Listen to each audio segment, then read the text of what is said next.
Good morning, good afternoon, or good night, and welcome to Command Power, the show in which we discuss all things Magic the Gathering with a focus on Commander. And today we have another episode in our Spoiler Spotlight series in which I talk about, well, spoilers and tell you what my thoughts are on them. But before that, just a quick reminder to click subscribe if you enjoy my videos. We're well on our way to 1 million subscribers and your support means everything to me. And today we're going to be talking about Gornog, the Red Reaper. For 2 colorless and 1 red, it's a legendary creature, Minotaur Warrior, 2/3 with haste, cowards can't block warriors.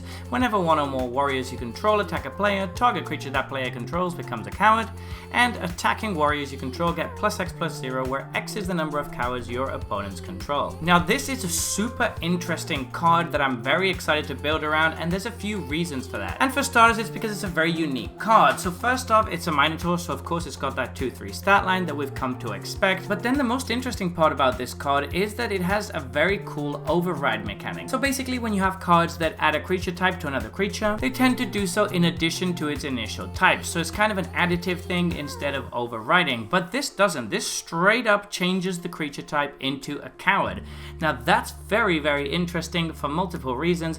First off, you can turn off any kind of tribal synergy that your opponents might have with a card like this, and that can be pretty powerful against certain decks. Of course, that's a minor upside. The main thing you want to be doing with this is making it so that the important creatures that your opponents have permanently can't block. Now that's really, really strong. Obviously, you're going to want to build a warrior tribal deck, which is also very cool because we haven't seen that much support for warriors, and this one really pushes you to build mono red warriors, which is interesting because once you do that, you can then eventually make your team more and more unblockable and push through more and more damage, and you actually get a buff for your team as well if everything else wasn't enough, because of course as the game goes on, they're going to have more and more cowards in play, which means that your team of warriors is going to get more and more buffed, and they're also going to be hitting more because they're getting blocked less and less. So this is just a really solid effect, and I think it's actually really, really powerful. I am looking forward to building this one for quite a few reasons. You can actually kill with command damage fairly easily with this eventually, because if your opponents can't block this with most of their stuff and it's getting a huge buff, you can probably kill in 2 or 3 turns, which is solid. I've always liked warriors as a tribe ever since Obsidian Battle Axe in Lorwyn, and I think that would be a great include in this deck,